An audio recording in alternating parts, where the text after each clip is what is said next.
And we have bin Laden today because Madeleine Albright didn't have the balls to go after the terrorists, and Bill Clinton didn't have the balls to go after the terrorists when they blew up 2 embassies in the USS Cole and Kalmar Towers, which is directly traced to Iran, according to the FBI director's memoirs.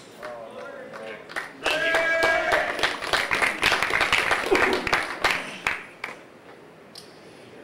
Can someone teach me the Robert Steele drinking game? Anything over a 6 on the crazy team.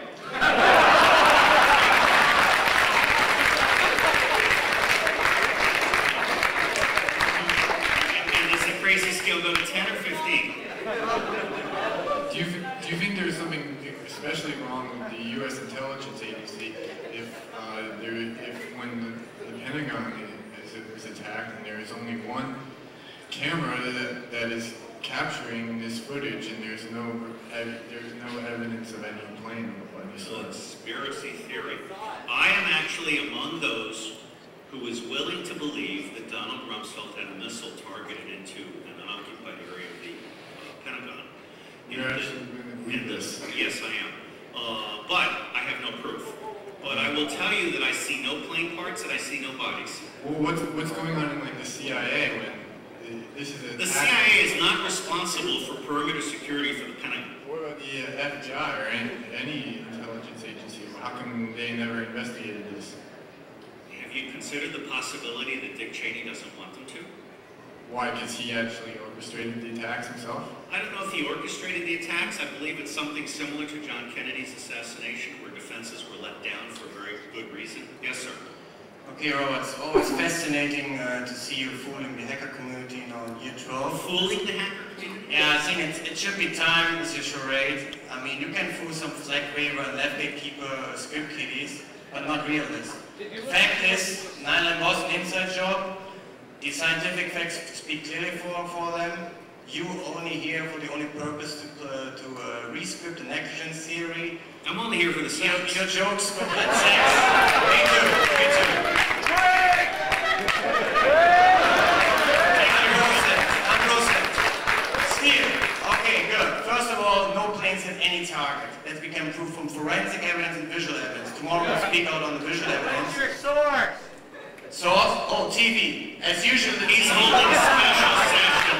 He will be speaking tonight at 4 in the morning. Yeah, no, I speak it tomorrow from 10 to 12. We can prove and we'll show that you can come there and all the other scoops. And by the way, the book you're referring to was Mike Rupert, another scoop. Fact is, how long you want to continue with this charade, playing the big guy on negligence theories, while you exactly know that the scientific evidence alone speak for an inside job. Controlled demolition, building 1, 2, and 7.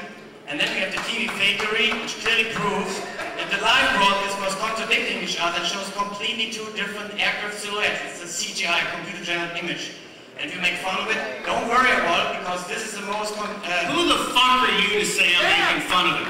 Let me just shut your fucking mouth. Let me tell you what's going on. Shut up. I will give you time to respond. Shut up, and I will speak for 2 minutes. Shut up. My question. Shut the fuck up and let me get your question. Why is this evidence not in U.S. mainstream media while everything else is? Why is the evidence on 9/11 TV fakery not in U.S. mainstream media while the complete 9/11 truth movement is even on CNN? Because we're stupid, moronic idiots that don't give a shit. No, that's not true. They won't. All right. Shut up. Let me give you a serious answer. They said, oh, make better jokes instead of shutting me up. Why are you not here to say... Tired. Not even wired. Okay. Be quiet. I'll talk. 2 minutes. There is a very credible literature, and obviously you haven't read all of my reviews. I read everything on this statement. You haven't read my review. Give the microphone to someone else. You're done. I will answer your question. You have not read my reviews. You have not read my reviews of the last 25 books on 9/11. I actually have a list. You know what a list is on Amazon? I have a list. Books are all based on my research. Do you know what a list on Amazon is? I know that. I know all right, then shut the fuck up and go read my list. Because there is a list. Shut up! There is a list on Amazon. There is a list on Amazon by Robert Steele on books that hold Dick Cheney accountable for 9/11. Okay? One of the things, just shut the fuck up, you're boring.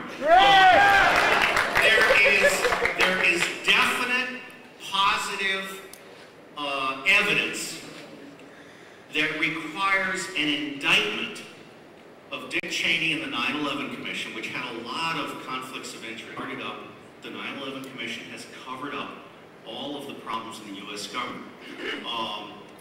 There is definite evidence suggesting an indictment, but not necessarily a conviction.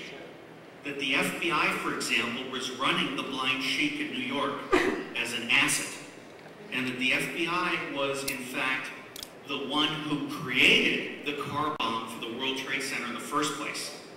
And there is definite evidence that the original plan to attack the World Trade Center was, in fact, a plan to have a nuclear catastrophe. But in a negotiation with Pakistan, and because the answers, there is certainly a great deal of information that suggests that we have been deceived by our government, that this has not been fully investigated, and that it requires additional investigation at a popular level. I hope that's a satisfactory answer for you. Next question. Hi, Robert. Hi.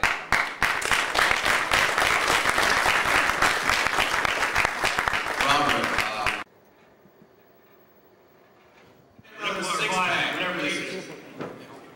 Robert, I want to thank you for sharing your brilliance here. It's not brilliance, it's attitude. Well, an attitude too, baby.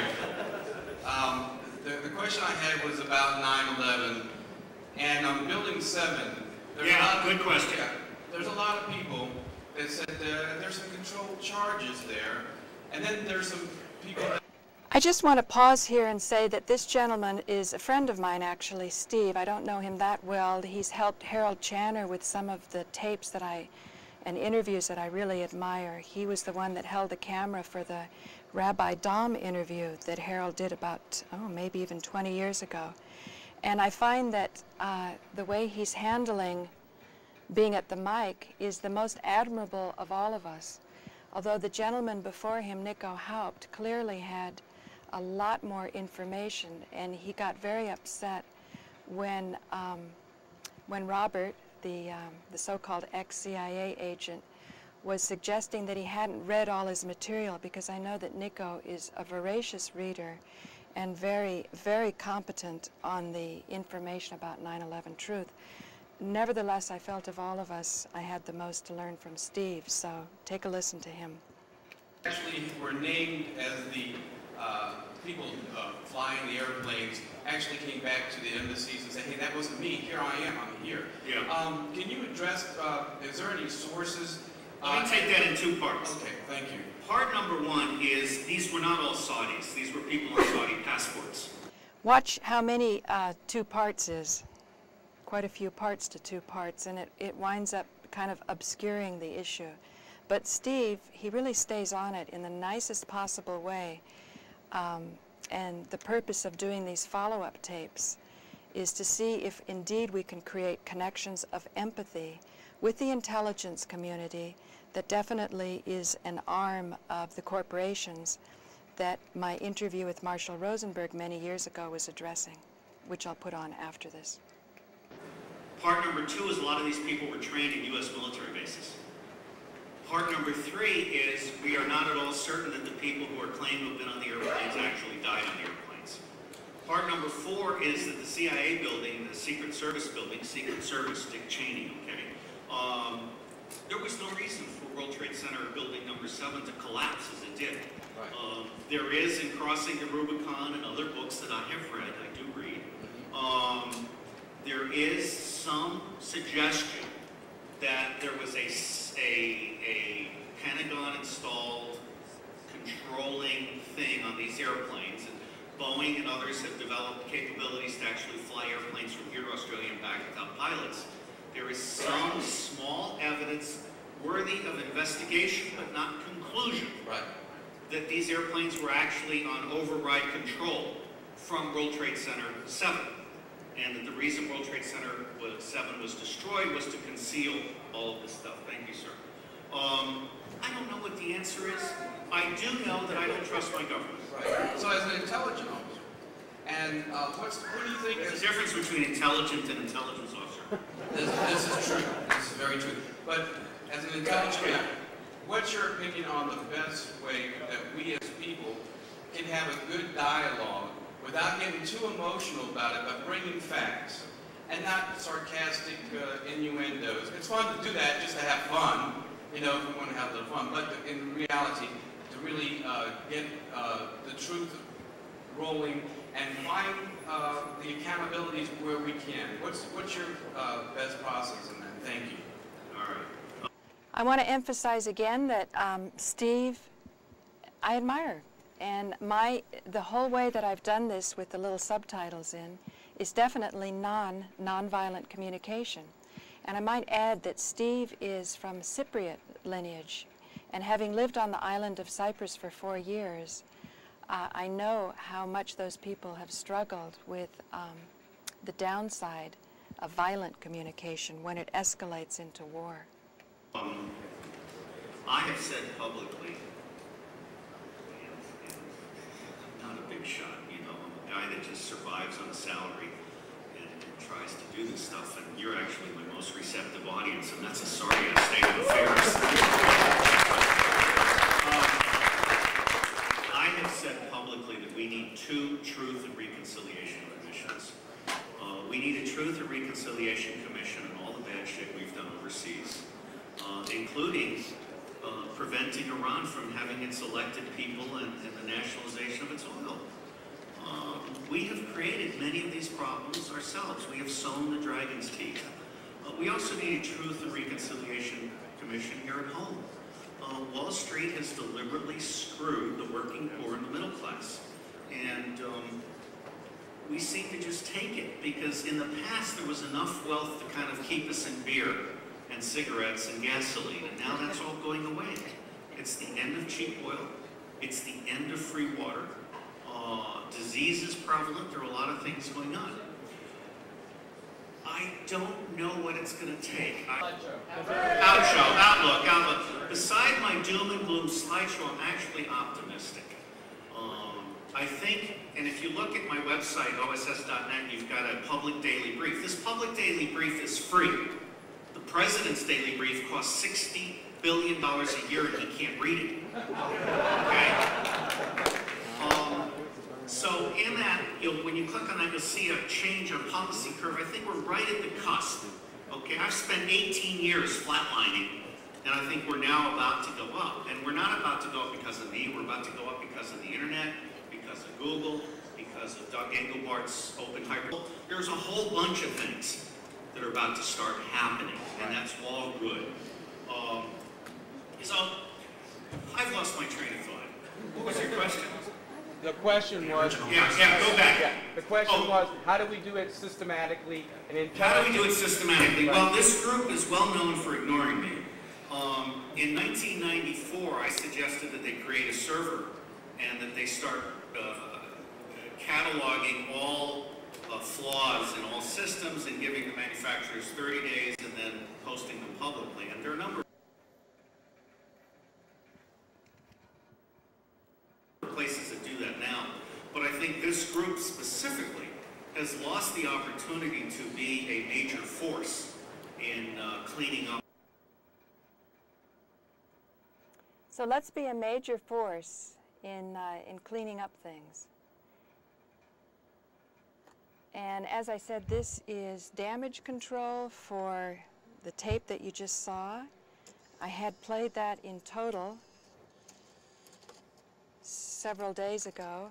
And what I'm trying to do now is really create like a huge need for the skills of nonviolent communication, so we can create empathy of connections, connections of empathy with that which many of us fear.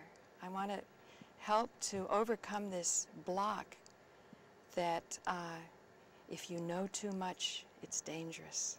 What you heard. I don't believe I'm that's sorry. so.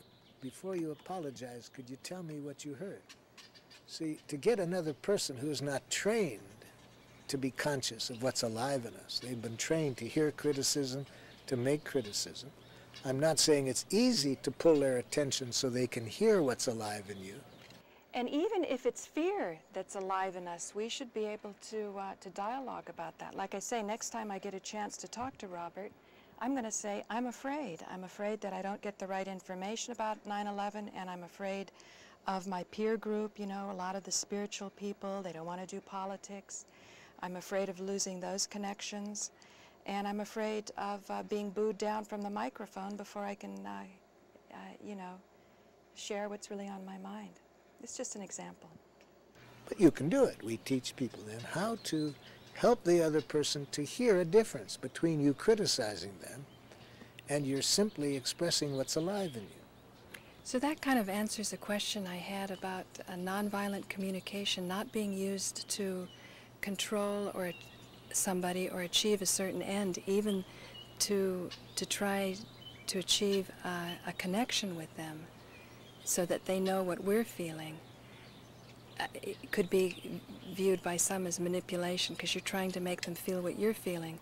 But it seems to me what you're saying is that other people can actually be taken to a place where they not only understand what you're feeling, but they're actually having a greater repertoire of feelings themselves.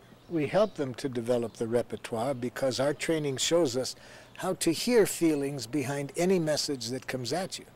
So even if the other person has almost zero consciousness of what's alive in them, no matter what they say, we're trained to sense what they might be feeling. And in this way, we can help them get more in touch with it. Now, we need to clear up one thing about the intention of nonviolent communication. As you suggested, it's very important that we not mix up the intention of creating a connection in which everybody's needs can get met. That's the intention of nonviolent communication. It's not getting our way. It's not getting our way, exactly. It's not getting the other person to do what you want. But that's a very hard intention to get through to people who have been educated in a culture who interpret that it is their objective to get the other person to do what you want. For example, many parents will say to me something like one did recently. She said, "Marshall, how do I get my son to clean up his room?" So you see, ladies and gentlemen, something as simple as a parent trying to get a child to clean up their room, we can study these principles of greater efficiency, I guess you'd say, in the family, where the room is clean or the parents deal with it if it's not clean. And we can do the same thing with our international affairs. And a harmonious family, so many families who have benefited from Marshall's work are just so incredibly grateful. And we can bring it up to the international level of political affairs. What else is it except politics? I said, "Is that your objective?" She said, "Yes." I said, "Then he won't." "Oh," she said, "so I'm supposed to just let him do whatever he wants and I have to do all the cleaning?" See, she could only see two objectives: to either get him to do what she wants, or she had to be a loser and not get her needs met. I said, "I'd like you to see another possibility. What we're saying is to create the quality of connection that will allow your needs to get met and your son's needs to get met. But in order for that to happen, you can't get addicted to the strategy of getting him to clean up his room. He may very well end up cleaning up the room once he sees what your needs are and trusts that you are equally concerned with his needs." Maybe this process makes us get a better idea of who we are. We may come in thinking that we want something, but working with these connections with people, we may find as a result of listening to the feelings and needs of someone else, we may actually want something different, greater, better. This is why differences and conflict are wonderful, if we go about it with certain consciousness. Yes, very often we come out with something far richer than we go in with, in terms of various strategies that might be effective in meeting our needs. If what we go in with, we see it doesn't meet the other person's needs, through an exploration of then how can we find a way to get everybody's needs met, we often do come out with a much more creative resolution. Why are you so confident that everybody can get their needs met? Because I feel you're very optimistic and you're very convinced that there are no differences that can't be resolved. Many times people say, "Yes, how do you have this belief in the innate goodness of people?" And I say it has nothing to do with a belief or a faith. In my work, I do a lot of conflict resolution, and a lot of it is between people that hold deep pain between themselves. I've mediated between tribes in northern Africa where a quarter of the population were killed in the year before I started to work with them. I mediate between teams of groups of Hutus and Tutsis in Rwanda and Burundi. I've worked in Sierra Leone with the people who have had horrible things happen with the other people in the room with them. I've worked between Israelis and Palestinians, but actually some of the most bitter conflicts I've been through are through husbands and wives, children and their parents. Right. So then, in answer to your question, why do I have this trust that everybody's needs can get met? Because I find out that when I can get both sides hearing what the other side is needing, what needs of theirs, what human needs are not getting met, you see, and what pain do they feel as a result of that. When I can get both sides seeing that, getting rid of all enemy images so that nobody is saying the other side is wrong, oppressive, stupid, anything that implies a criticism. When I can get both sides at that level, they see each other's unmet needs. They don't hear any criticism. I've yet to find that the conflict almost doesn't resolve itself. So the more I do this kind of work, the more I become convinced that the kind of conflicts that lead nations to war and tens of thousands of people to be killed, actually, I'm convinced that most school children could solve the conflict very quickly if you simply told them what the resources are and what the needs of both sides are, you see. But so it doesn't take a PhD in psychology to put this into action? It takes somebody with a consciousness of human needs and an ability to translate moralistic judgments into needs. That's a core part of our training. That all language that criticizes others is essentially a tragic expression of an unmet need. Why is there such a tendency to criticize others to make ourselves look good? Because we've been educated for 10,000 years, according to the theologian Walter Wink in his book, The Powers That Be. We have been educated for 10,000 years to maintain domination structures in which a few people dominate many. And such structures require a language of domination, a language in which people at the top who claim to be authorities know what's right, know what's wrong, know who's good, who's bad, because those judgments are necessary to determine who deserves reward and who deserves punishment. So we have been educated not to think of our human needs. We have been educated to think in terms of moralistic judgments. But how do we undo that? How do we create a non-domination society? So the way to undo this, we've got to be careful that the way to undo this is not to say we've got to get rid of this thinking, because getting rid of something creates resistance. What we have to do is get conscious of what do we want to replace it with that will better serve life at less cost. So when we go about systems change in our organization, we're not out to destroy what is or to get rid of it. We are out to transform it to better serve life, you see. When we work with people taking drugs or alcohol, we're not trying, our objective is not to get them to stop taking the drugs or the alcohol. Our objectives are to find another way of meeting their needs that's more effective and less costly. On their body. And to the people around them and to the society. So our approach is never to get rid of something. That's what leads to violence, you see. If you set your objective of getting rid of something, killing it usually works. Is that your definition of violence? Well, we see violence at several levels. At the physical level, of course, I would call violence intentionally harming, physically harming another person. I would say psychological violence is in any way implying wrongness of another person. But we also have structural violence by the way we have created laws that discriminate against certain people. I would call that another form of institutional violence. So I think there's these different levels of violence. They're all interrelated. What about the institution of marriage in this society? Is there violence built into that institution? Yes, I would say violence in this sense. That, because these are two people that were in love. They decided to get married, and then later on... And I'm saying very often, the way love, as I mentioned earlier, the way love is defined, it does violence to both people. It almost makes them a slave to the other.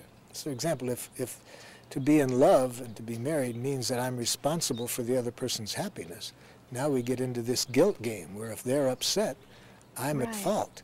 That makes the person you're the closest with soon about as much fun to be with as a prolonged dental appointment. I know, I agree with that part of it. You know, after the honeymoon's over, they say, but what about before the honeymoon even starts? Somebody, a man says, I'm going to take care of you and protect you, and, you know, he brings you flowers and roses, and you just tend to have this knee-jerk reaction that he's making you happy. Yes. Why do we... Well, he is probably meeting some of your needs by that, by the flowers, to meet a need to be cared for. That part is beautiful when people do things to contribute to each other's needs being fulfilled. The problem is with the training we get about what it means to be a man and what it means to be a woman. You see, in a domination culture, women are trained that a loving woman has no needs. She sacrifices her needs for her family, for her man. So the loving wife is basically this martyr who has no needs herself but to do for others. A man gets a similar training but a little different wrinkle. In the male case, it's brave men have no needs. They're willing to even sacrifice their life in the service of the king. Notice in both cases, human needs are not nice. They're weak, dependent, selfish, needy, weak, sick. Right. So you've got to maintain a domination culture. You've got to educate people to be disconnected from their needs and to learn all these roles, that this is what a man should do and what a woman should do, which is a sure way to make sure that you can't really enjoy each other. So the thing is to get the stigma out of need. If we can accept that needs are good, maybe we could say a saint has a great need to be one with God. I would say that not only a saint, but if it's a need as we define needs, all human beings have it. So thank you for joining me. I'm Paula Gloria. This is Farther Down the Rabbit Hole, and we have been considering different strategies to achieve our personal human needs and also the collections of human beings around the world, no matter what their cultures are, their religions, the different strategies of living their life, we can benefit from different viewpoints. For more information about this interview, which goes on for about 90 minutes, go to concordiafoundation.org. Stay tuned for more shows of Farther Down the Rabbit Hole.